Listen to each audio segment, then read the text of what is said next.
Assalamualaikum warahmatullahi wabarakatuh. Salam Pramuka.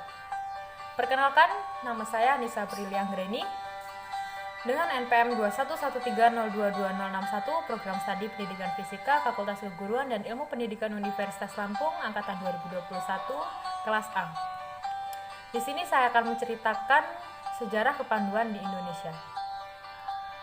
Gerakan Pramuka berusia 60 tahun pada 14 Agustus 2021. Namun gerakan pendidikan kepanduan di tanah air sudah muncul sejak zaman Hindia Belanda. Pada tahun 1922 dimulai latihan sekelompok pandu di Batavia atau nama Jakarta pada masa penjajahan Belanda, yang kemudian menjadi cabang dari Nederlandse Pathfinders Organisatie atau disingkat dengan NPO. 2 tahun kemudian cabang tersebut disahkan berdiri sendiri dan dinamakan Netherlands Indische Pathfinders Vereniging atau biasa disingkat NIPV atau Persatuan Pandu-Pandu Hindia Belanda. Pada saat itu, sebagian besar anggota NIPV adalah pandu-pandu keturunan Belanda. Namun, pada tahun 1916 berdiri suatu organisasi kepanduan, yaitu yang sepenuhnya merupakan pandu-pandu Bumi Putra. Adalah Mangkunegara 7, pemimpin Keraton Solo yang membentuk Javanski Pathfinders Organisatie. Setelah itu, muncul organisasi kepanduan berbasis agama, kesukuan, dan lainnya.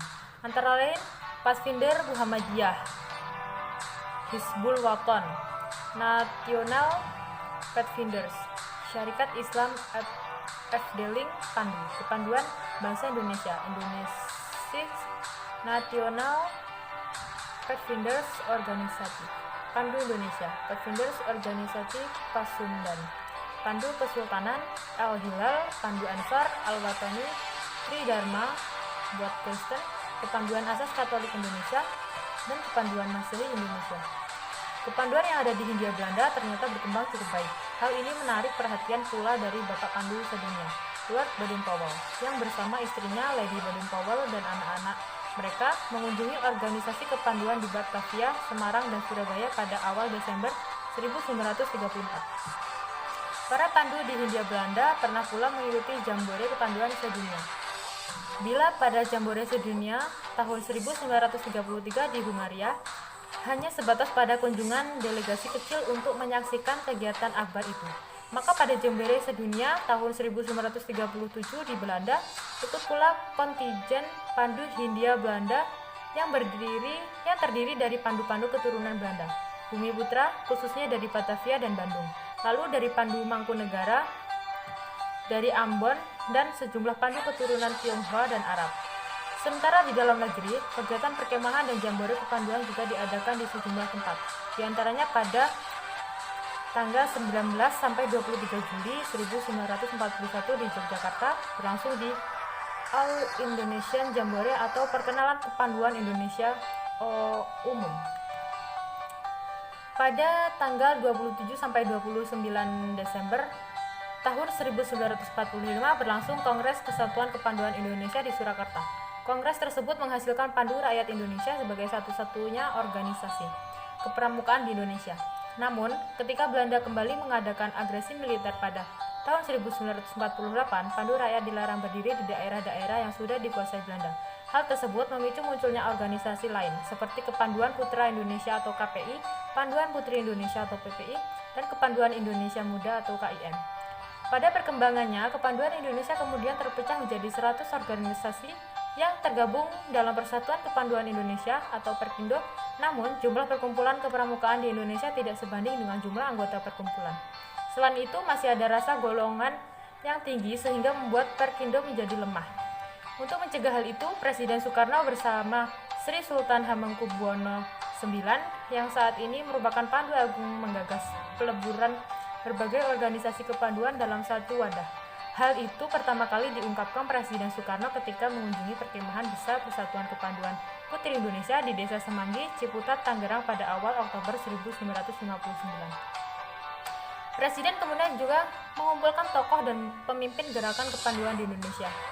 Seluruh organisasi kepanduan yang ada dilegur menjadi satu dengan nama Pramuka. Presiden menunjuk panitia terdiri atas Sri Sultan Hamengkubuwono IX, Prijono Aziz Saleh Ahmadi, dan Muljadi Jojo Martono. Gerakan Pramuka tersebut diawali dengan serangkaian peristiwa yang saling berkaitan.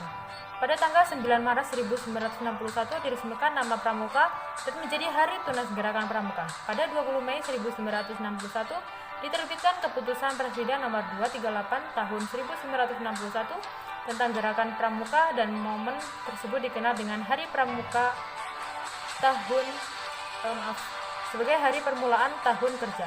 Pada 20 Juli 1961, para wakil organisasi Kepanduan Indonesia mengeluarkan pernyataan di Istana Olahraga Senayan untuk meleburkan diri ke dalam organisasi Gerakan Pramuka, sehingga disebut sebagai Hari Ikrar Gerakan Pramuka. Setelah itu, pada 14 Agustus 1961, Gerakan Pramuka diperkenalkan secara resmi kepada masyarakat luas dalam suatu upacara di halaman Istana Negara. Ditandai dengan penyerahan Panji Gerakan Pramuka dan Presiden Soekarno kepada Sri Sultan Hamengkubuwono IX yang juga menjadi Ketua pertama Kuartir Nasional Gerakan Pramuka. Panji itu lalu diteruskan Sri Sultan Hamengkubuwono IX kepada suatu barisan devil yang terdiri dari para pramuka di Jakarta dan dibawa berkeliling kota. Tanggal 14 Agustus itulah yang kemudian ditetapkan sebagai Hari Pramuka dan dirayakan seluruh pramuka setiap tahunnya.